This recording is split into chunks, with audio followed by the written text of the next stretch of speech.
My name is Eli Sharabi. I am 53 years old. I've come back from hell. I've returned to tell my story. I used to live in Kibbutz Be'eri with my British-born wife, Liane, and my daughters, Noya and Yahel. It was a beautiful community. We were all passionate about creating the best life for our children and for our neighbors. At 16, I left Tel Aviv for Be'eri, seeking a peaceful home, away from the concrete city. I found a loving community and knew I would raise my family there.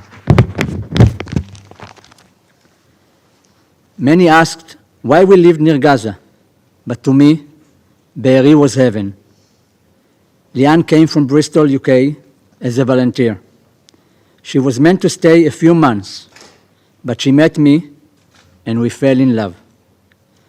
We were married for 23 years and had 2 wonderful daughters and a dog, Mocha.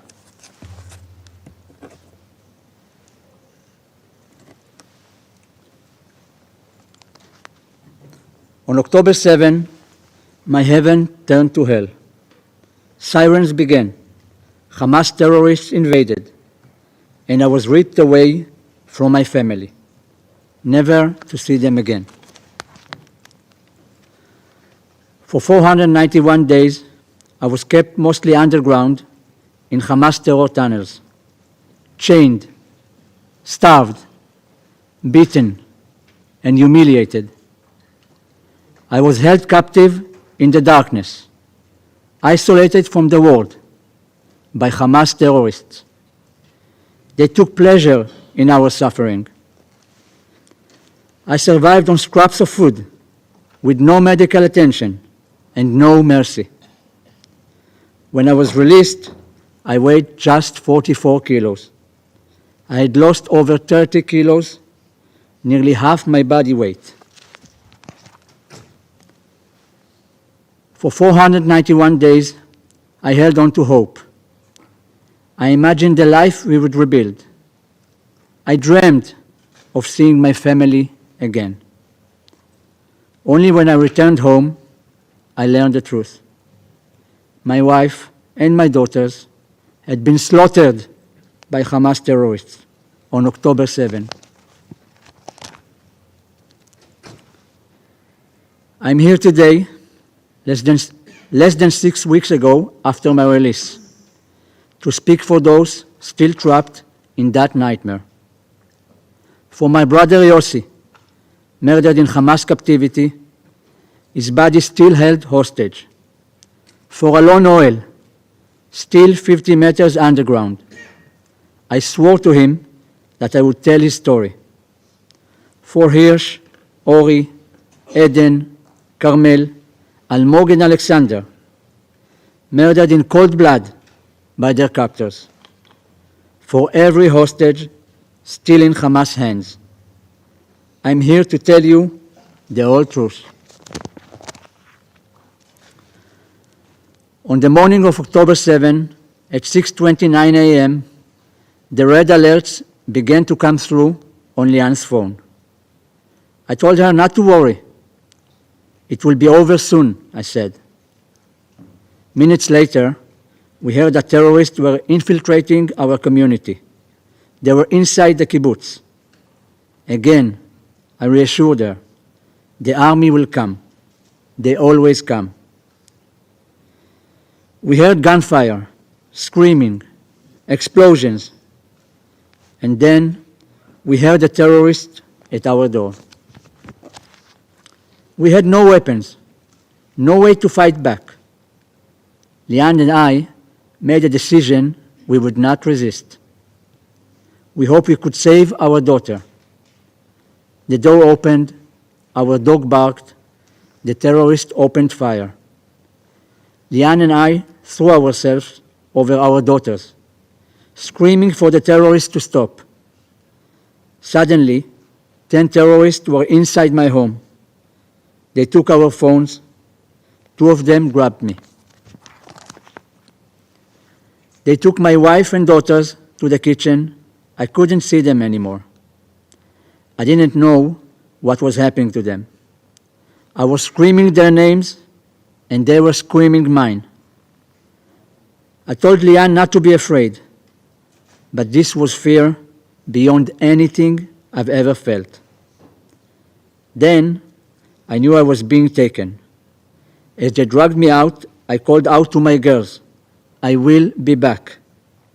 I had to believe that, but that was the last time I ever saw them. I didn't know I should have said goodbye forever.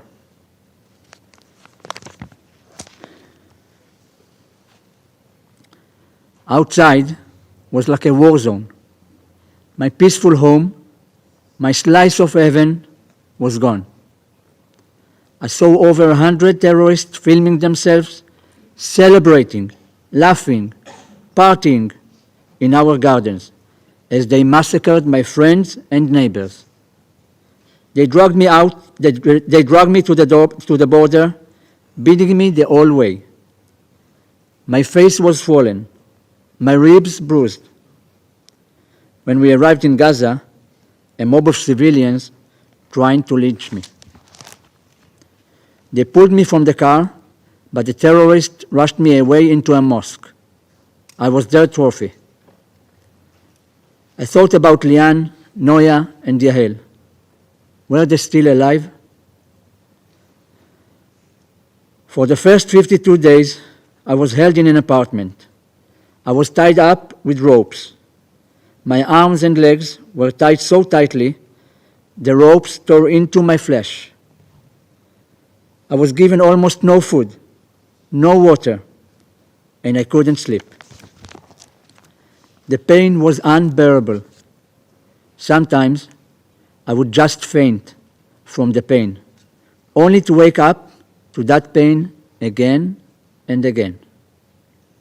Then, on November 27, 2023, Hamas took me into a tunnel, 50 meters underground. Again, the chains were so tight, they ripped my skin. They never took them off, not for a single moment. Those chains tore at me until the day I was released. Every step I took was no more than 10 centimeters. Every walk to the bathroom took an eternity. I cannot begin to describe the agony. It was hell.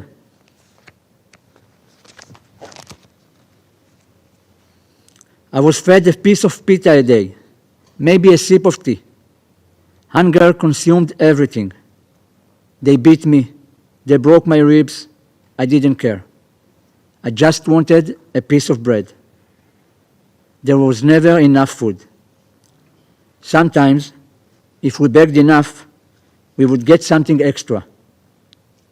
We had to choose an extra piece of pita or a cup of tea. Sometimes they threw us dry dates, and it felt like the greatest gift in the world. We had to beg for food, beg to use the bathroom. Begging was our existence. We strategized over every meal. One day, I cut myself with a razor, just to make them believe I was injured. I collapsed on my way to the bathroom so they would think I was too weak and encourage them to give us more food. It worked. They gave us more food. We survived of those small victories. Do you know what it means to open a refrigerator? It is everything. To be able to reach and take a piece of fruit, an egg, a piece of bread. I dreamt of this simple act every day. For months, we lived like this. I stopped counting the days. Living as a hostage, you don't know how the day will begin, nor how it will end, whether you live or die. At any moment, they could beat you. At any moment, they could kill you. You wake up every day and do not know when you will be able to eat. It could be 12 p.m., 5 p.m., 11 p.m. This would be the only meal we would have. You hope and pray that there will be no surprises with the captors. You think about how desperately you want to shower. We only got one bath a month with half a bucket of cold water. Toothpaste, toilet paper, forget it. Psychological terror was constant. Every day they told us, the world has abandoned you. No one is coming. By the time I met Alon Noel, who is now 24 years old, we had already endured terrible captivity. We relied on each other for survival. Alon is a very talented pianist, and I remember how he would pretend to play the piano on his body to keep himself sane.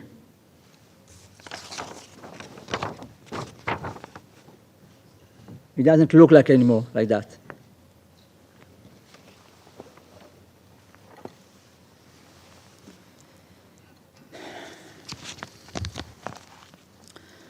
One day, a terrorist took his anger out on me. He stormed in and beat me so badly that he broke my ribs. I couldn't properly breathe for a month. Alon tried to protect me with his own body. You couldn't believe how lucky I felt when Alon told me he had saved one painkiller pill. He gave it to me to get through the night. Alon still has a shrapnel in his right eye from the day he was kidnapped. He never received medical care. He never saw the Red Cross. To this day, he is blind in that eye. When I was released, he grabbed onto me, terrified to be left behind. He told me he was happy for me. I promised him it was just a matter of days before we would be home too. I was wrong. Just before my release, Hamas took pleasure in showing me a picture of my brother Yossi. This is my oldest brother, husband for Nira, a father for Yuval, Ophir, and Oren.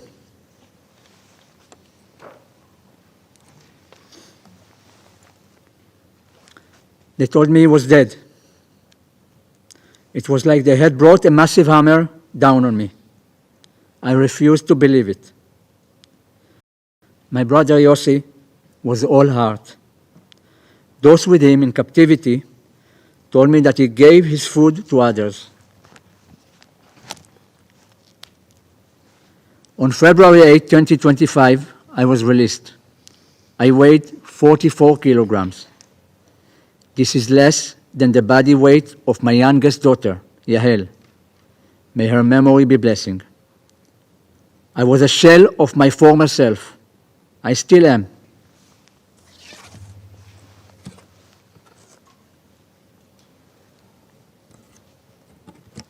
I couldn't believe how I looked.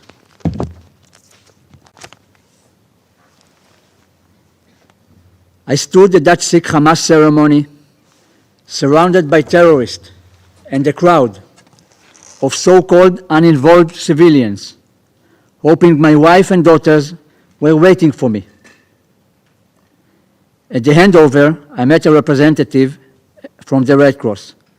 She told me, "Don't worry, you are safe now." Safe?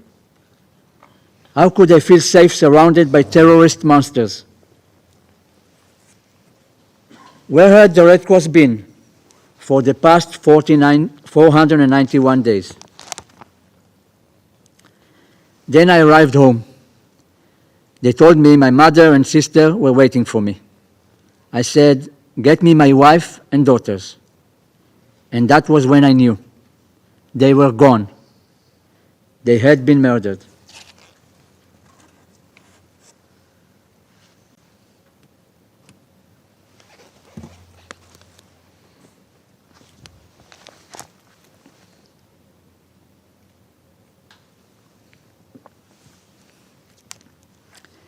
I'm here today because I survived and I prevailed. But that is not enough. Not when a lone whale is still there. Not when 59 hostages are still there. Right now, Alon is trapped underground, alone, surrounded by terrorists who torment him. He doesn't know if he will ever see his mother, father, his entire beloved family again. I will not leave him behind. I will not leave anyone behind. Their time has almost run out. I'm here before you now to give my testimony and to ask, where was the United Nations? Where was the Red Cross?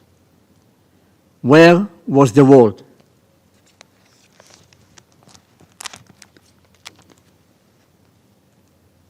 I know that you discuss the humanitarian situation in Gaza very often. But let me tell you, as an eyewitness, I saw what happened to that aid. Hamas stole it. I saw Hamas terrorists carrying boxes with the UN and UNRWA emblems on them into the tunnel. Dozens and dozens of boxes, paid by your government, feeding terrorists who tortured me and murdered my family. They would eat many meals a day from the UN aid in front of us, and we never received any of it. When you speak of humanitarian aid, remember this. Hamas eats like kings, while hostages starve. Hamas steals from civilians. Hamas blocks aid from reaching those who truly need it. 491 days. That is how long I starved. How long I was chained. How long I begged for humanity. And in all that time, no one came. And no one in Gaza helped me. No one. The civilians in Gaza saw us suffering. They cheered our kidnappers. They were definitely involved. I was freed less than 6 weeks ago. I met President Trump at the White House and thanked him for securing my release and many others. I appreciate his efforts to free those still held hostage by Hamas. I told him, bring them all home. I met with Prime Minister Starmer at 10 Downing Street. I told him, bring them all home. Now, I'm here before you at the United Nations to say, bring them all home. No more excuses. No more delays. If you stand for humanity, prove it.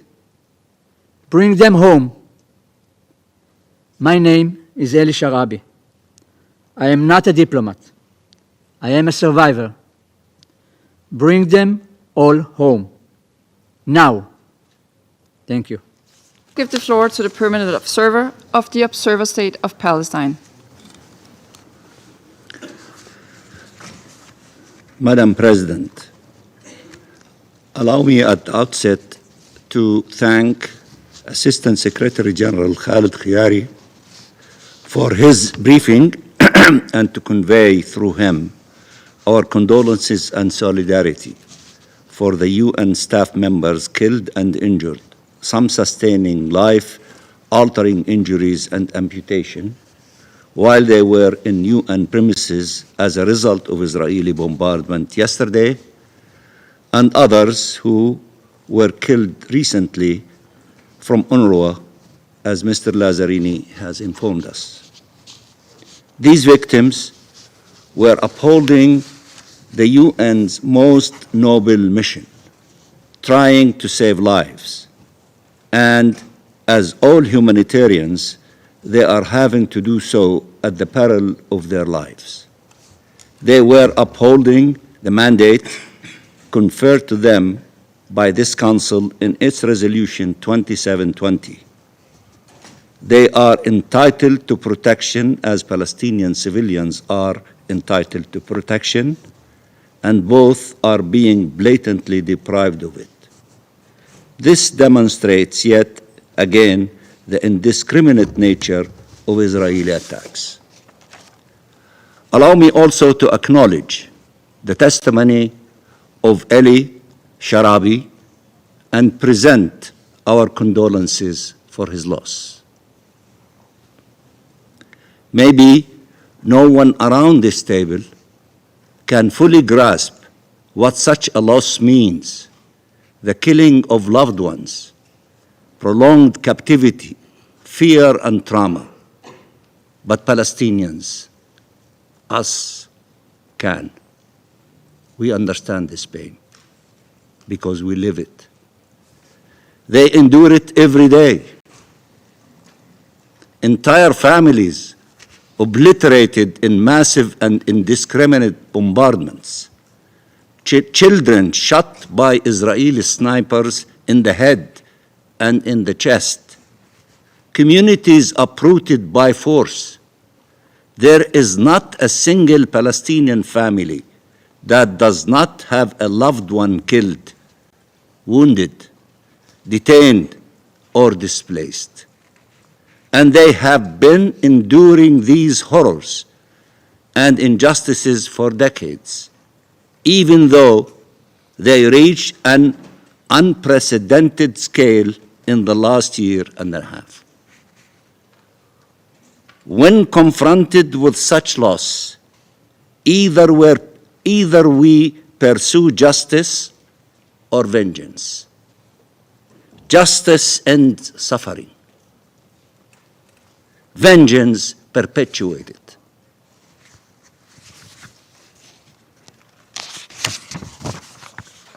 Madam President, we will not accept incitement against Palestinian civilians. We will not accept excuses for their killing and maiming and torture. We will not accept justification for collective punishment. We saw Israelis calling for and cheering on genocide. We saw Israelis signing bombs to be dropped on the heads of Palestinian families. We saw Israelis block humanitarian aid to a starving population. We saw Israelis attack innocent Palestinians.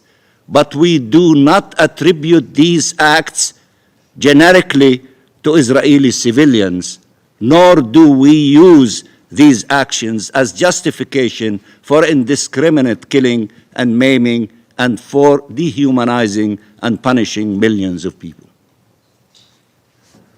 We have a right to life too, a right to liberty and dignity, a right to live in peace in our ancestral land.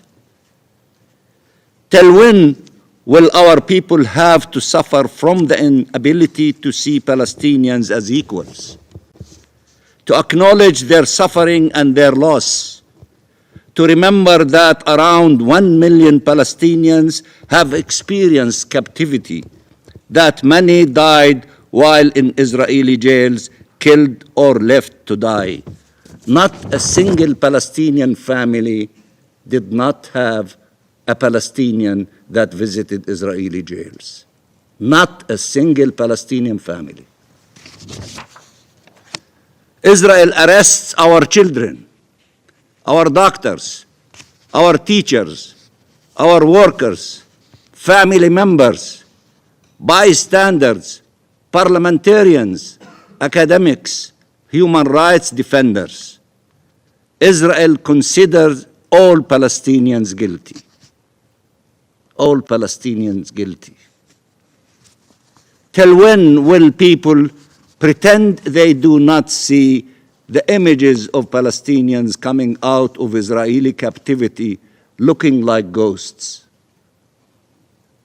starved and traumatized, beaten and some raped? Till when Israel will pretend it bears no responsibility in the crimes it commits. Till when our humanity and our rights will be denied? We have to note that usually the ones who suffered most on both sides have been among the most passionate advocates for a ceasefire for over a year now.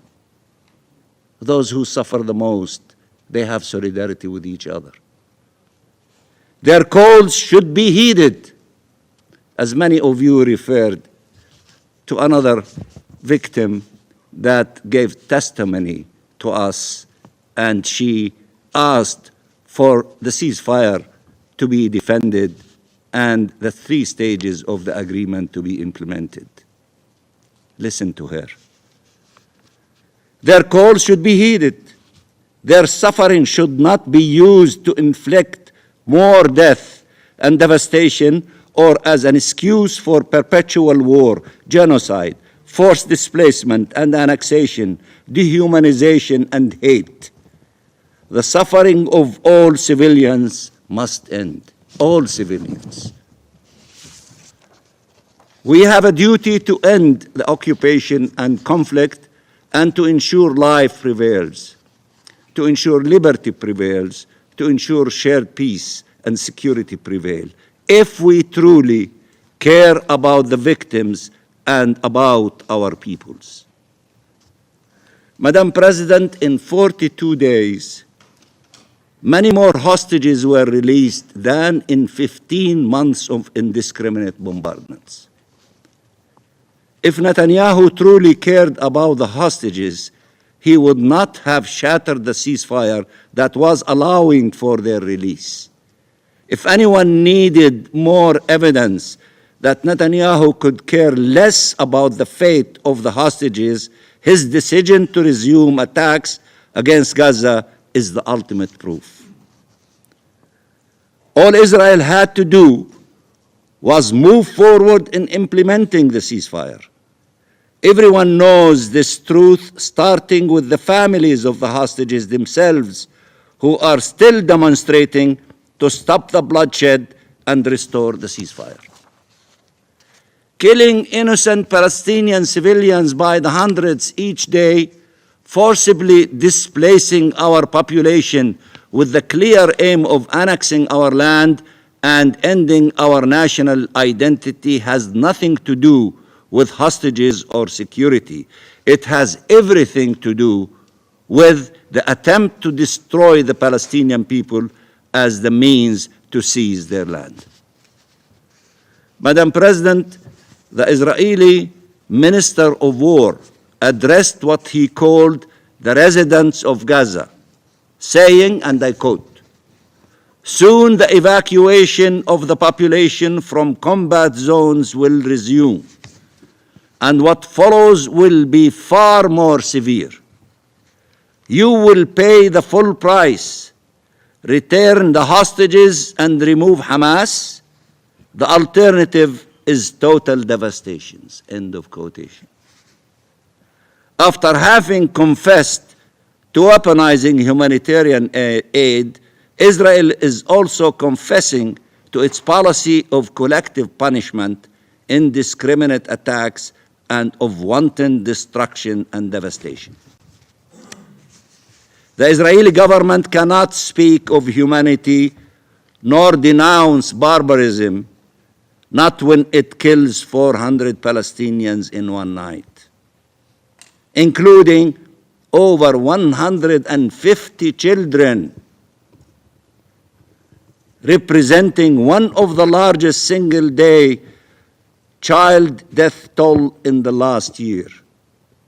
Not when it killed 50,000 Palestinians, maimed over 100,000 Palestinians, and destroyed the lives of 2 million people.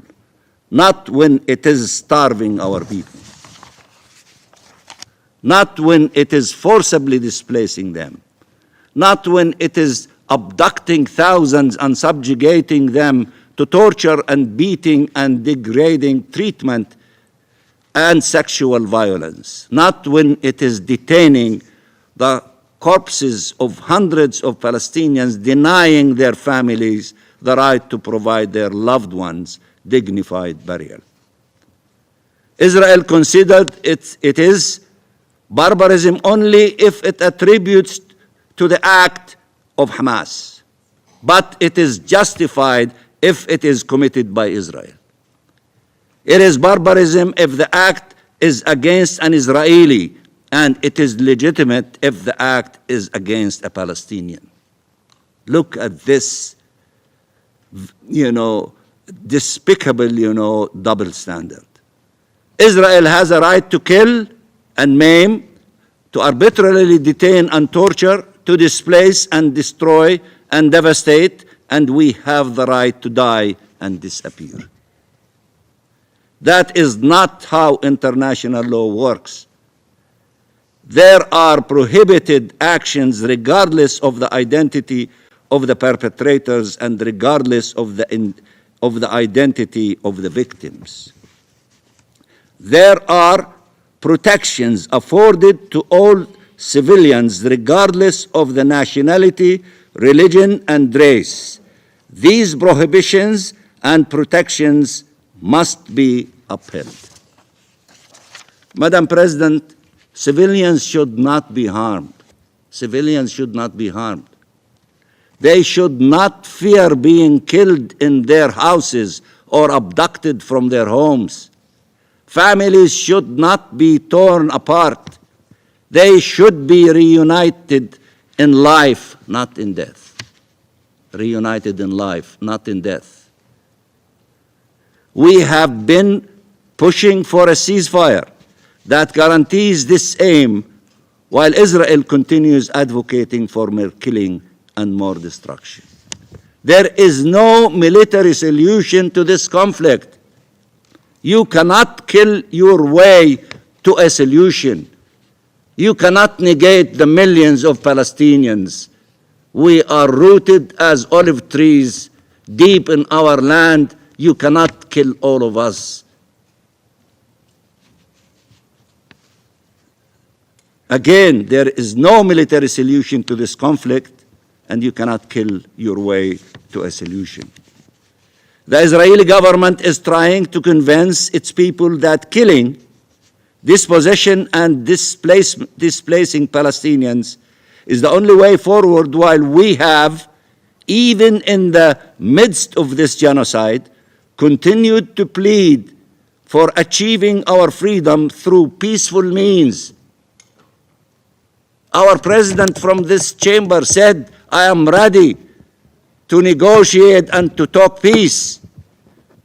And for those who said Ramallah is so close to Jerusalem, he is ready in Jerusalem and in Ramallah and everywhere to talk peace for those who are ready and willing. Palestinians is the only way forward, while we have, even in the midst, as I said, of this genocide, continued to plead for achieving our freedom through peaceful means, for respect for international law, for two states living side by side, as many of you state very often, for shared peace and security. It is for every government around the world to choose now the vision they will rally behind and to use all means available to them to see it prevails. Both sidism and balancing acts will not cut it. You have to decide. You cannot play both ways. The fate of millions of people cannot be left to the decisions of this Israeli government that caters far more to the political survival of Netanyahu than the survival of hostages, that wants to get rid of the Palestinian people and steal Palestinian land, that wants to render occupation permanent and peace impossible. The ceasefire is a test. Failing at it means only prolonging the agony and suffering caused by today's horrors, but setting the stage for horrors to come. It is a test we cannot afford to fail. we have to defeat this option. Peace is the only option available to us, to them, and to all of you. Help us to move in the direction of peace and away from the direction of killing and war. And I thank you very much, Madam President. I thank the permanent observer of the Observer State of Palestine for the statement. I now give the floor to the representative of Israel. Thank you, Madam President, and thank you to Assistant Secretary General Chiari for your briefing today. I would like to thank the United States, the UK, and France for calling this important session. Before I begin, I want to thank Eli Sharabi for his courage today. Eli, there are no words that can begin to describe the strength it takes to be here after everything you have endured. None of us can truly comprehend the pain, the suffering, the loss you have endured. The torment of 491 days in captivity, the terror of returning to a home that no longer exists, the weight of knowing that your entire world was taken from you. Yet, despite all of this, you sit here today, not for yourself, but for those who remain behind.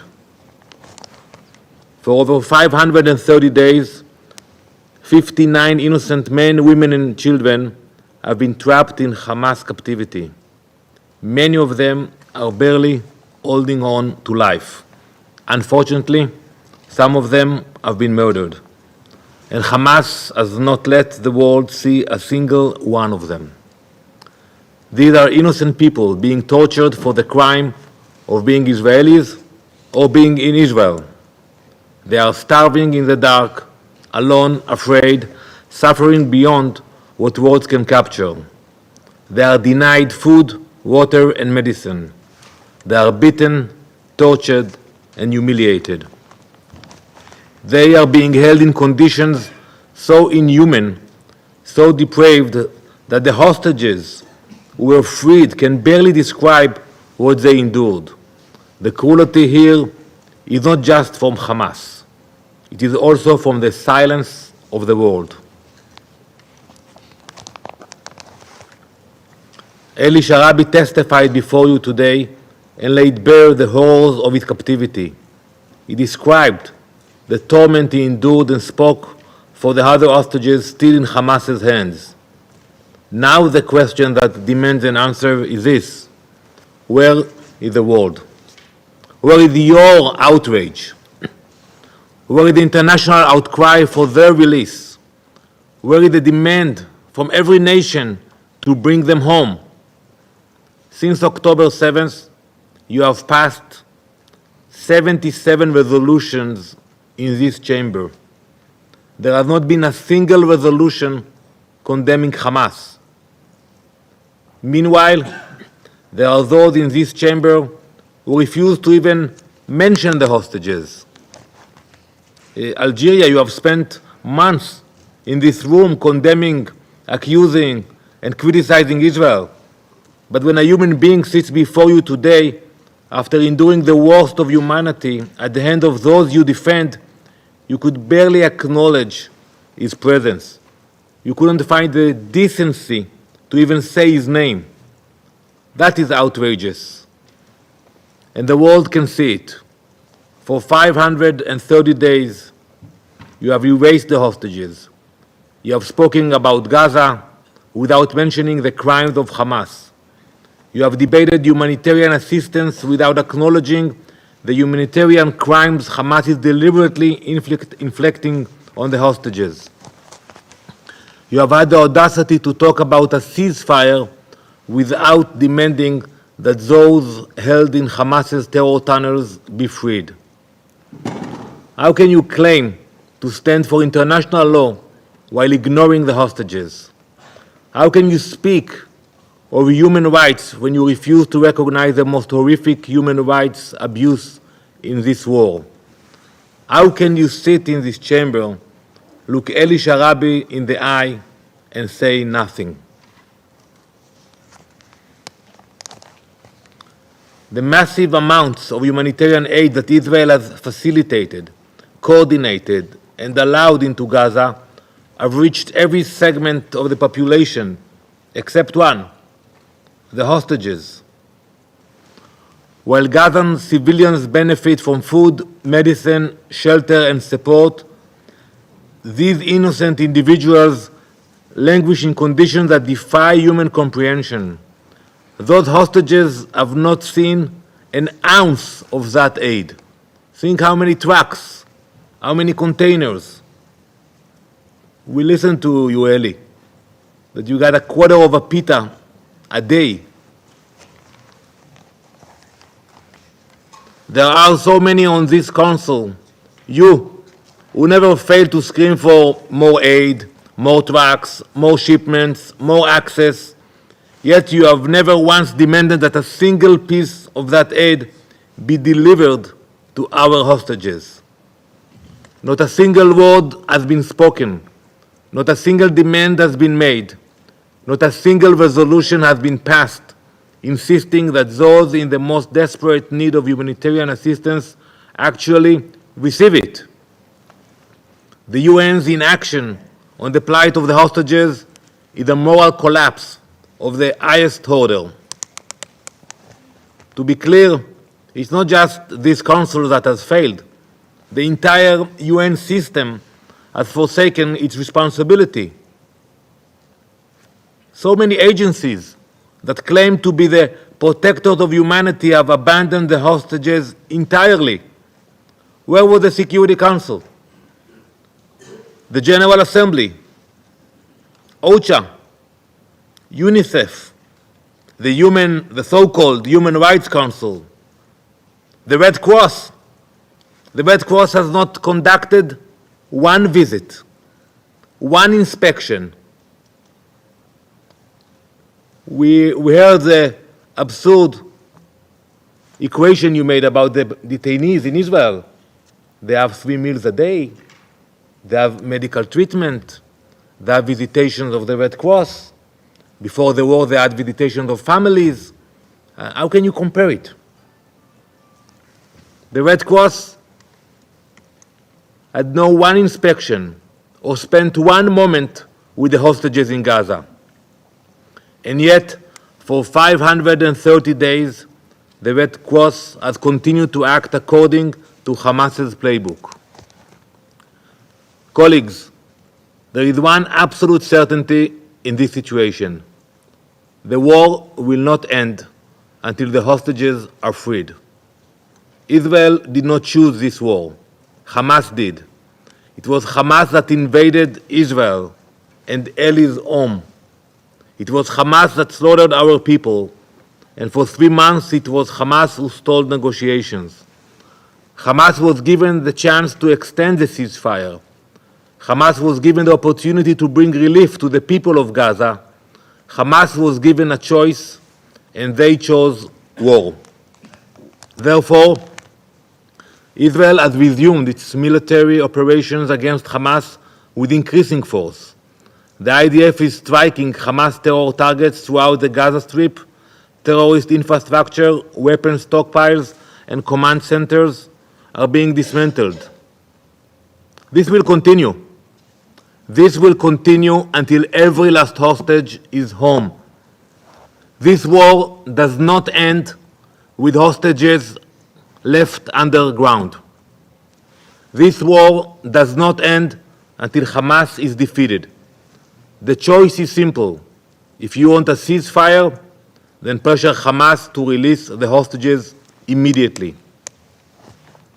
Madam President, Eli Sharabi should not have to be here today. He should have never been taken. He should have never been starved, chained, and brutalized. He should have never lost his wife, his daughters, his brother. And yet, here he is, a survivor of the worst of humanity, asking the world to save those still trapped in that nightmare. I ask you to take a moment and reflect as we speak here today. There are 59 Eli Sharabis underground, desperate for freedom. Imagine their faces. Imagine their screams and their cries. Imagine what they would say to you today. Will you listen or will you look away? Because this moment will not be forgotten. There is no neutrality here. There is no middle ground. There is only right or wrong. We will never stop fighting for the hostages. We will never abandon them. We will never sit idly by as terrorists hold our people as trophies. We will bring them home, all of them. I thank you, Madam President. Madam President, members of the Security Council, thank you for the opportunity to brief the Council regarding the humanitarian situation faced by the remaining hostages in Gaza. I would like at the outset to recognize Mr. Eli Sharabi and his unimaginable experience of pain and his remarkable resilience in the face of such immense loss. I extend to him my condolences for the tragic loss of his dear family, wife, 2 daughters, and a brother. I pay him, all hostages, living and deceased, and their families and loved ones, my deepest respect and support. I again extend my deepest condolences to all the bereaved families who lost their family members and loved ones during and after the horrific attack by Hamas and other Palestinian armed groups in Israel on 7 October 2023. The United Nations continue to unequivocally condemn the appalling acts of terror that took place on 7 October and continued holding of hostages in Gaza. Nothing can justify the intentional killing, torture, sexual violence, and destruction. Entire families murdered, burned in their homes, taken hostage. The events of that horrific day will not be forgotten.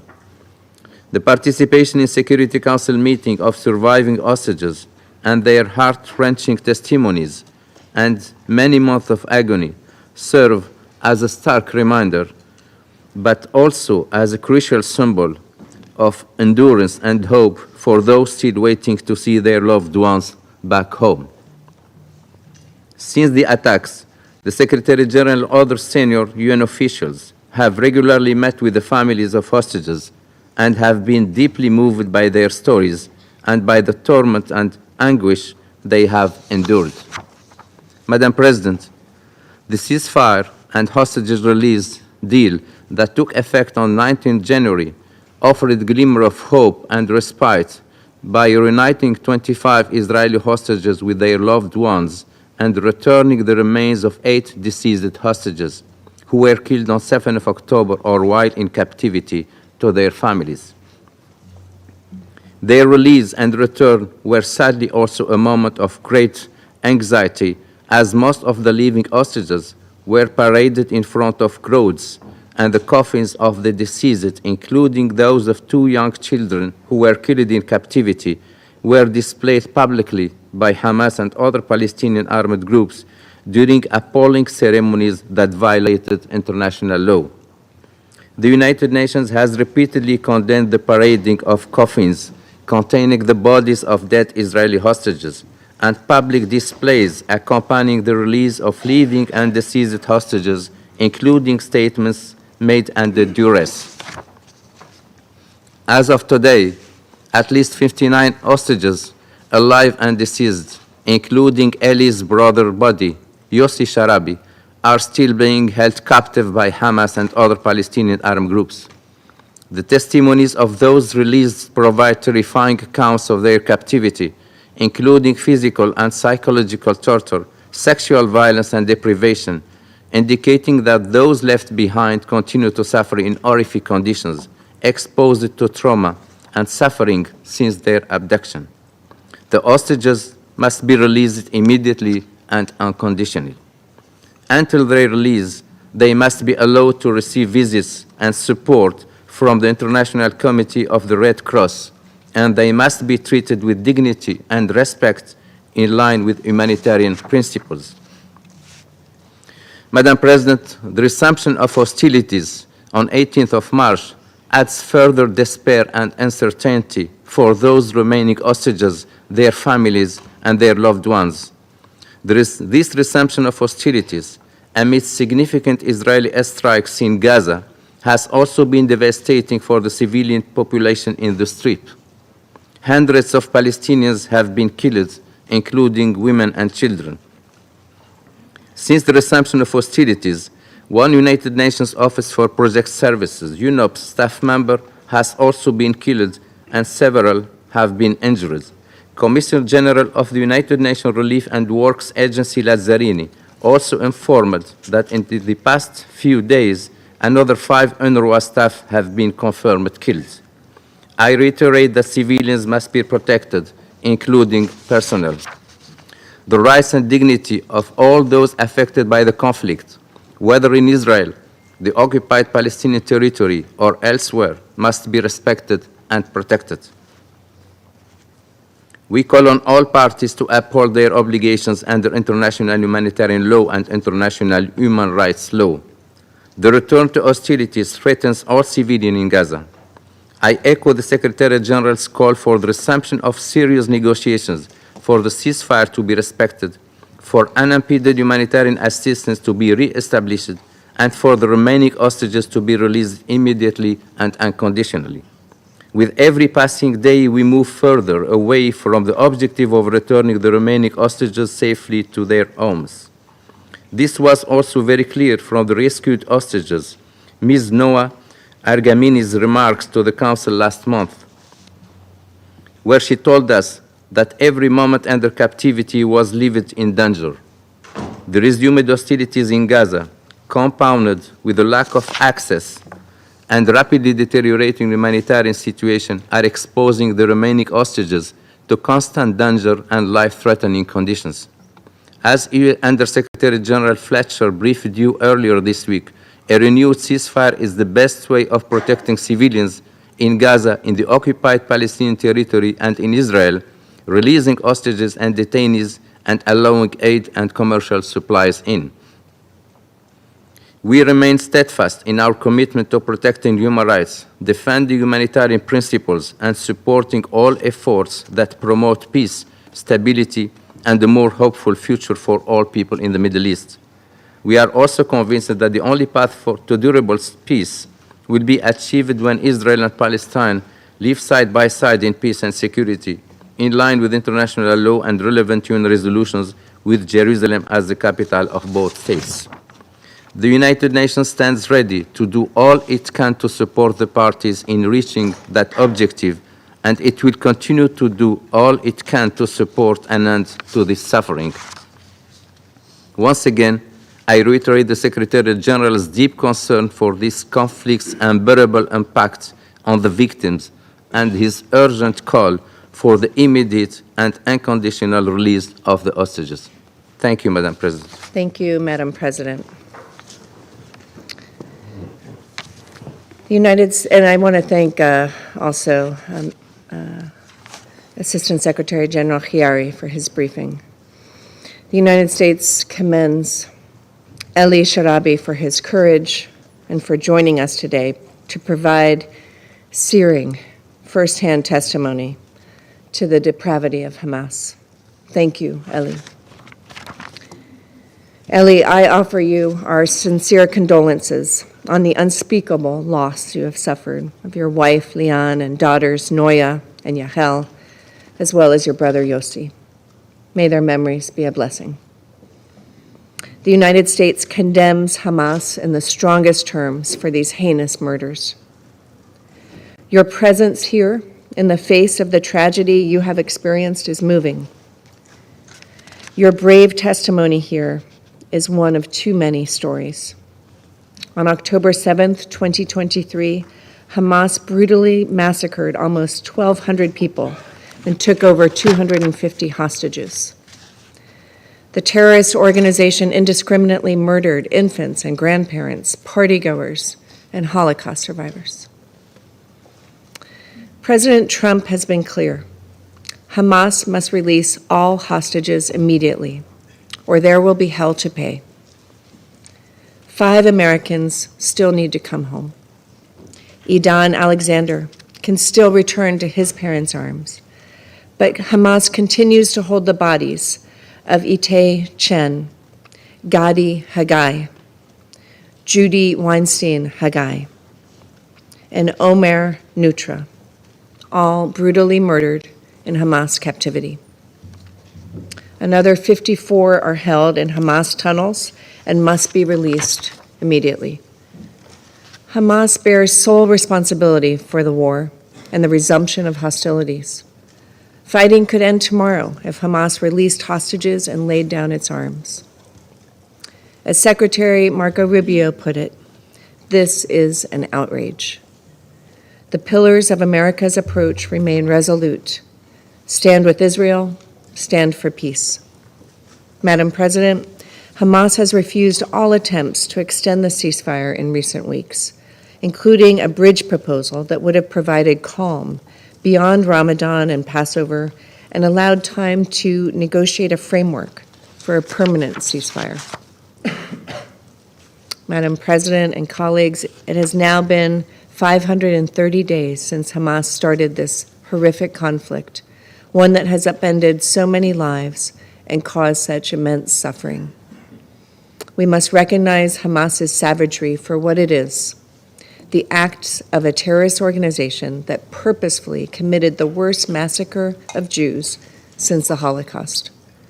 It was Hamas that engaged in sexual violence toward hostages, released multiple hostages in a condition reminiscent of Holocaust survivors, and murdered and paraded the coffins of the Bibas children through the streets.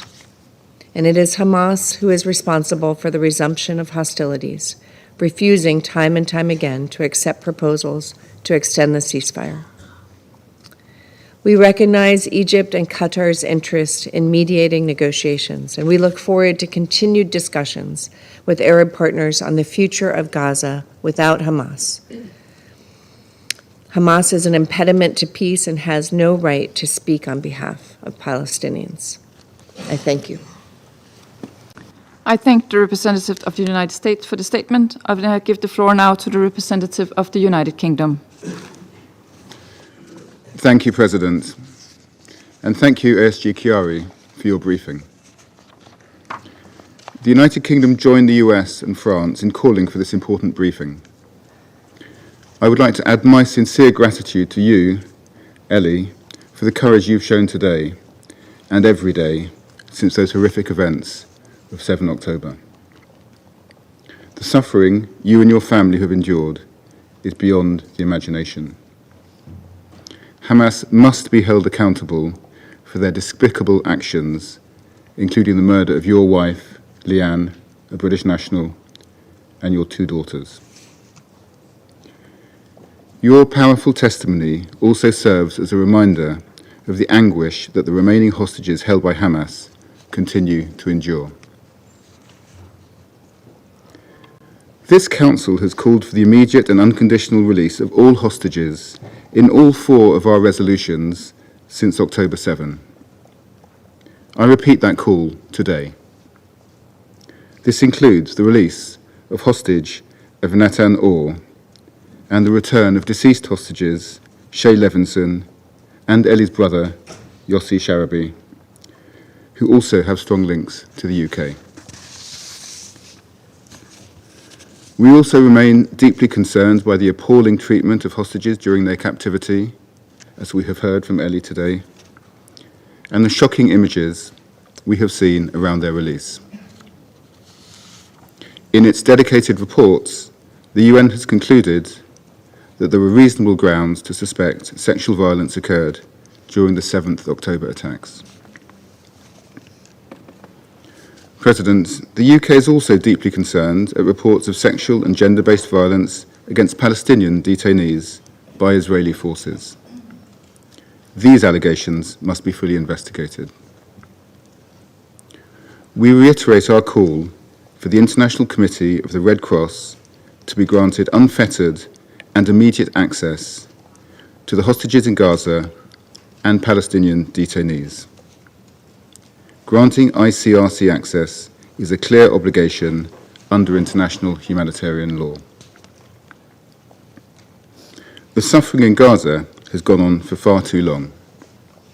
Just yesterday, we heard the tragic news that a UN compound in Deir al-Balah was hit, killing and injuring humanitarian workers, including a British national. Our thoughts are with the victims and their families. And as my Foreign Secretary has said, this appalling incident must be investigated transparently, and those responsible held to account. The protection of the UN and humanitarian workers is non-negotiable. And Israel must facilitate a rapid and unhindered resurgence in the flow of aid. We condemn the unacceptable statements from Defence Minister Katz warning of the total destruction of Gaza. President, both Israel and Hamas agreed to a ceasefire deal in January, which provided for the release of all hostages through the 3 phases of the deal. With the Israeli airstrikes this week, which have killed so many Palestinian civilians, that deal has fallen apart. And with it, the best chance we had seen to return the hostages to their families and end the suffering. We call on the parties to urgently return to this deal, for the sake of the hostages and their families who continue to wait in agony for news of their loved ones, and for the sake of the Palestinians in Gaza, who have already suffered terribly. Diplomacy must be the way forward, not bloodshed. I thank you. I thank the representative of the United Kingdom for the statement. I now give the floor to the representative of France. Merci, Madame. Thank you, Madam President. I wish to thank the Assistant Secretary General for his briefing, and I thank Mr. Eli Sharabi for his testimony, his moving testimony indeed. In Geneva, in my previous post, I had the sad privilege of often meeting the families and loved ones of hostages, and I did so to convey France's solidarity to them, as well as France's resolve to assist in the release of all hostages. Mr. Sharabi, please allow me to convey to you my solidarity and my respect for you on behalf of my country. Please accept our deepest condolences following the losses that you have weathered, the losses of your loved ones. Please know that our solidarity is even stronger, given that French people have also been detained. Some have come back, and some will never return. Madam President, we will never forget the trauma weathered by hostages, their families, and the Israeli people during the terrorist attacks perpetrated by Hamas and other terrorist groups on the 7th of October 2023. These were attacks that stand as the worst anti-Semitic massacre since the Holocaust. The Council must condemn these massacres, speaking out with one voice. We will continue to strive tirelessly for the release of all hostages.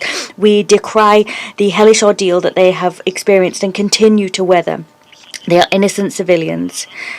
They have been used by Hamas with a cruelty and with a cynicism which beggars belief. They have been detained in captivity in inhumane conditions and have weathered acts of torture which are acts of heinous crime. All humanitarian law must be respected. The dignity of the human person must be respected, as must the right of hostages to receive visits by the ICRC. All hostages must be released. That is an absolute priority. They must be released in dignity and unconditionally. Hamas must put an end to the degrading and humiliating treatment inflicted upon hostages. The fact these releases are made into a spectacle, in addition to the trauma they've already undergone, recalls the darkest hours of our history. France recalls its solidarity, its unwavering solidarity with the hostages, the families, and their loved ones. Madam President, we recognise Israel's right to protect its residents, the duty of Israel to guarantee the protection of its country and its people. We recognise Israel's right to defend itself. We condemn once again the recent rocket fire of Hamas against Israel, and we condemn unequivocally Hamas's use of torture and violence. Blind violence indeed. However, will inflicting new suffering on the Palestinian people make Israel safer? The resumption of Israel's bombing to ensure the release of hostages is not the solution. On the contrary, and France condemns those actions. The humanitarian blockade once again imposed by the Israeli authorities in Gaza must cease. Moreover, France condemns the attack on a United Nations building in the Gaza Strip on the 19th of March, which killed a UNETS employee and gravely wounded several others. We convey our condolences to the loved ones of the victim and to the United Nations, and we wish a speedy recovery to those wounded. Full clarity must be garnered regarding who is responsible for that very serious incident. The protection of humanitarian personnel must be guaranteed.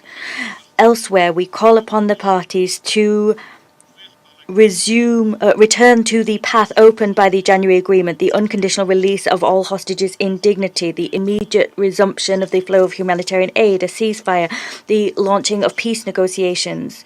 We extend our full support to the US efforts, the efforts of Egypt and Qatar, to ensure that all return to the path by the ceasefire. Only a comprehensive political solution to the Israeli-Palestinian conflict will allow both peoples to live side by side in peace and security. It's in that spirit that with Saudi Arabia we are preparing for an international conference in June for the implementation of the two-state solution. It will be held here in New York. I thank you. I thank the representative of France for the statement, and I give the floor to the representative of Somalia.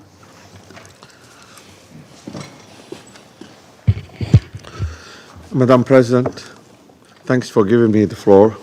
I begin by expressing our sincere appreciation to ASG Khiari for his briefings on this latest development. And I give the floor now to the representative of Algeria. Thank you, Madam President. At the outset, I would like to thank ASG Khaled Khiari for his briefing. We also listened carefully to the representative of the civil society.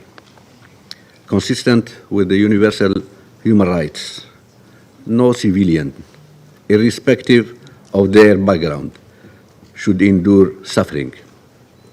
Every innocent life matters. Consistency is a fundamental principle in international relations. A selective, cherry-picking attitude toward international law, particularly international humanitarian law, is not acceptable. For a country to uphold its international obligations and contribute positively to global stability, it must obey the legal frameworks that govern human rights and humanitarian activities. Algeria, as a serious member of the international community, firmly respects and upholds all its international obligations.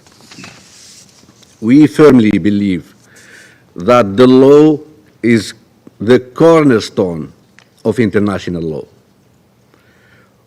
Without adherence to international law, we risk descending into a jungle where might make right and injustice prevails.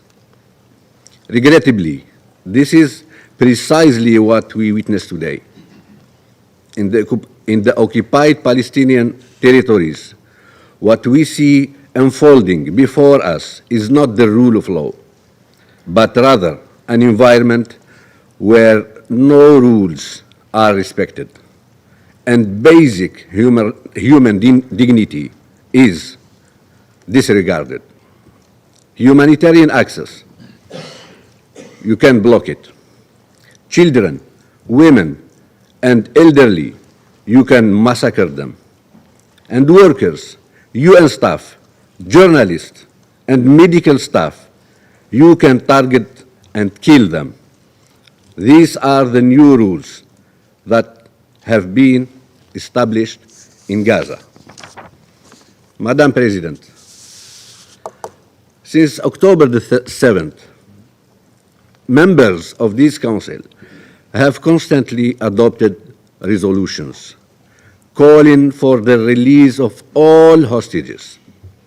We have easily reached agreement on this matter, but we have failed to achieve one crucial call: the immediate and permanent ceasefire.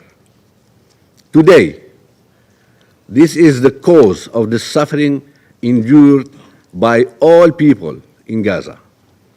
The failure to impose this essential measure prolonged the pain and devastation in Gaza, the pain on all sides. Madam President, international humanitarian and human rights law guarantees the rights of individuals in captivity, ensuring their dignity and human treatment.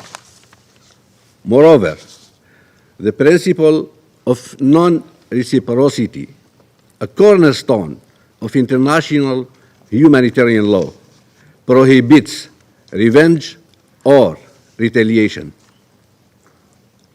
Even during times of conflict, the protection of human dignity must remain a priority. Suffering cannot justify another suffering. However, it is with great regret that we observe the Israeli occupying powers' blatant disregard for these fundamental principles. To illustrate this, first, over 9,500 Palestinians are currently detained in Israeli prisons, with more than 3,400 held under administrative detention, without charges or trial. Why are these individuals arrested? What legal ground justify their detention? Second, since October 7th, the Israeli occupying authorities have cut off all cooperation with the ICRC, rendering detainees disappeared. Third, one of the most grotesque violations involves the Israeli practice of holding the bodies of dead Palestinians. Before October 7th, the number of such bodies was estimated at approximately 400, some dating back as far as the 80s. Today, the number exceeds 600. Madam President, the international community must come together to ensure full compliance with international law. Double standards and selective enforcement of these principles are unacceptable. The law must be upheld universally, without exception, to protect the rights of all individuals, regardless of their nationality or the conflict they find themselves in. Only by holding all parties to the same legal standards can we hope to bring an end to the suffering and build a just and lasting peace. I thank you. And I give the floor now to the representative of the Russian Federation. Спасибо, Thank you, Madam President. We'd like to thank the ASG, Mr. Khaled Khiari, for his substantive briefing about the situation surrounding the hostages detained in the Gaza Strip. Our hearts were filled with sorrow as we listened to the tragic story of Mr. Eli Sharabi, who lost his entire family. Such brutality can have no justification. We express to you, Mr. Sharabi, our heartfelt condolences. We also grieve over all those who died as a result of the escalation which has been going on for over 18 months now. This endless, vicious cycle of violence needs to end at last. The unbearable suffering of peaceable civilians in the area of the Israeli-Palestinian conflict leave no one indifferent. For that very reason, on the 19th of January, the international community welcomed the establishment of a ceasefire between Israel and Hamas. This not only stopped the spiral of violence, which claimed the lives of over 49,000 people, but also resulted in the long-awaited release of hostages held in Gaza and of Palestinians held in Israeli prisons. During phase 1 of the deal, 25 hostages were handed over to Israel, as well as 8 bodies, in exchange for almost 1,800 Palestinian detainees. Also, during the 40-day truce, Gazans and Israelis still held hostage there began to harbor hopes of salvation. Access to the enclave was unblocked, humanitarian activities were ramped up, and UN entities reported that humanitarian deliveries to the enclave were increased. The world breathed a sigh of relief. And yet, as the end of phase 1 drew closer, the prospects of further implementation of the deal were called into question. Since day 1 of the truce, the Israeli leadership consistently stepped up its bellicose rhetoric while maintaining an IDF presence in the Strip. The switch to phase 2 of the deal, entailing a permanent ceasefire and the release of all remaining hostages in Gaza, is not even something the Israeli leadership entertained. Instead, the Israeli authorities, despite the deal reached thanks to the mediators, have stubbornly been promoting the idea of a purely technical extension of the ceasefire so as to secure the return of all hostages. For a long time, this situation was up in the air. Yet the window of opportunity to restart a comprehensive peaceful settlement process was slammed shut on the 18th of March, when the IDF resumed airstrikes on the Strip. As a result, over 420 people died, including a UNOPS staffer. 5 more UN personnel were wounded. As the UNSC stated, the death toll since the 7th of October 2023, that is, among UN staff, is at least 280 people. We join our voice to the decisive condemnation by the Secretary General of attacks on UN staff and his call for a full investigation into this incident. Madam President, we deeply regret the resumption by Israel of military operations in the Gaza Strip. And, as far as we can tell, what we're talking about here is not just airstrikes, but also a ground operation. We decisively condemn any actions leading to the deaths of civilians and the further destruction of social infrastructure.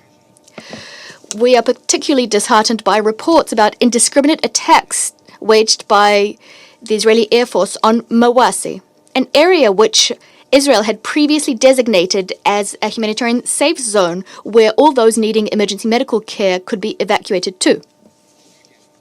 As a result, today, we heard about Israeli cities being shelled from Gaza, including Tel Aviv. This was predictable, given that violence breeds violence. In parallel, Israel resumed a full-blown blockade on the Strip, stopping supplies of water and electricity, despite this obviously posing a threat to the life and safety of all those who remain there, including Israeli hostages. Such a decision is a particularly flagrant violation of international humanitarian law and can be characterized as a war crime. The issue of survival, which Palestinians are being confronted with, is complicated by the critical situation facing UNRWA operations, UNRWA being a key entity for comprehensive support being provided to the Palestinians. By tightening the screws in the Gaza Strip, the Israeli leadership is simultaneously taking illegal steps, including the military operation in the West Bank. Tomorrow, we will have an opportunity to discuss this topic in greater detail.